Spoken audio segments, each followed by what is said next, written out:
ఈరోజు చేస్తున్న recipe chicken biryani. ఈరోజు నేను హాఫ్ కిలో చికెన్ తీసుకున్నాను. దానిలో చికెన్ బాగా వాష్ చేసుకొని పసుపు, ఉప్పు, కారం, గరం మసాలా, ధనియాల పొడి, బిర్యానీ మసాలా వేసుకొని బాగా కలుపుకోవాలి.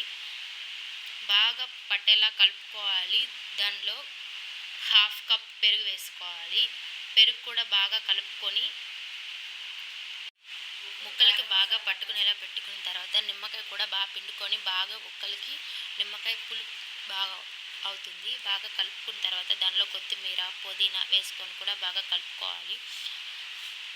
బాగా కలుపుకున్న తర్వాత దానిలో కొంచెం అల్లం వెల్లుల్లి పేస్ట్ కూడా 2 స్పూన్స్ యాడ్ చేసేసుకోవాలి. అది కూడా బాగా కలిపి పెట్టాక ఒక 5 మినిట్స్ కానీ హాఫ్ అన్ అవర్ కానీ రీఫ్లో పెట్టుకోవాలి. స్టవ్ ఆన్ చేసుకొని దానిలో బిర్యానీ తవేలా పెట్టుకొని మందపాటిది దానిలో అది కొంచెం హీట్ అయ్యాక దానిలో కొంచెం ఆయిల్ వేసుకోవాలి. ఆయిల్ వేసుకున్న తర్వాత ఆయిల్ అయినా నెయ్యి అయినా డాల్డా అయినా వేసుకోవచ్చు. వేసుకుని అది కొంచెం హీట్ అయ్యాక దానిలో బిర్యానీ మసాలాలు ఆకు, పట్ట, లవంగం అవి అన్నీ వేసుకోవాలి. వేసుకున్న తర్వాత అవి కొంచెం ఏగినాక దానిలో ఎర్రగడ్డ, పచ్చిమిరకాయ వేసి బాగా బ్రౌనిష్ కలర్లో వచ్చేంత వరకు కూడా మంచిగా వేయించుకోవాలి.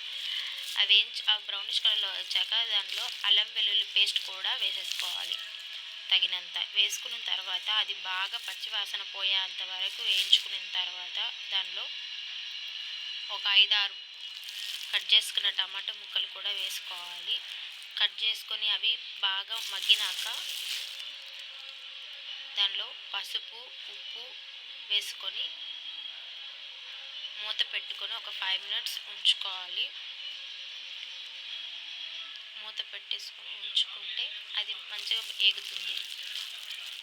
మంచిగా ఏగినాక దానిలో మనం ముందే ఫ్రిడ్జ్లో పెట్టుకున్నాం కదా ఆ చికెన్ని వేసేసుకోవాలి. దానిలో బాగా కలుపుకొని తర్వాత బాగా ముక్కలకి బాగా పట్టేలా కలుపుకున్న తర్వాత మూత పెట్టుకోవాలి. 5 మినిట్స్ మూత పెట్టుకున్న తర్వాత మూత తీసి మనకు టేస్ట్ తగ్గట్టు కొంచెం లైట్గా కారం వేసుకొని అది కూడా మంచి ఏగేంత వరకు పెట్టుకొని ఒక 5 మినిట్స్ మూత పెట్టేసుకోవాలి.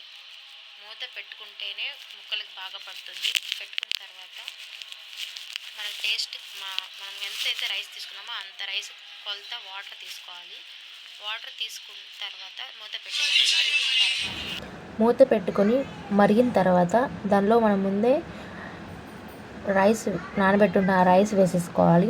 ఆ రైస్ అయినాక రైస్ వాటర్ బాగా మిక్స్ చేయాలి. మిక్స్ అయిన తర్వాత ఒక 5 to 12 మినిట్స్ ఒక 10 మినిట్స్ అయినా పర్వాలేదు అలా పెట్టుకుని మూత పెట్టుకొని అందులో కిచెన్ క్లీనింగ్ అంతా చేసేసుకున్న తర్వాత బిర్యానీ కూడా రెడీ అవుతుంది. అందులో కొత్తిమీర, పుదీనా వేసేసుకొని మూత పెట్టేసుకోవాలి. ఒక 2 మినిట్స్ మూత పెట్టుకున్న తర్వాత బిర్యానీ కంప్లీట్.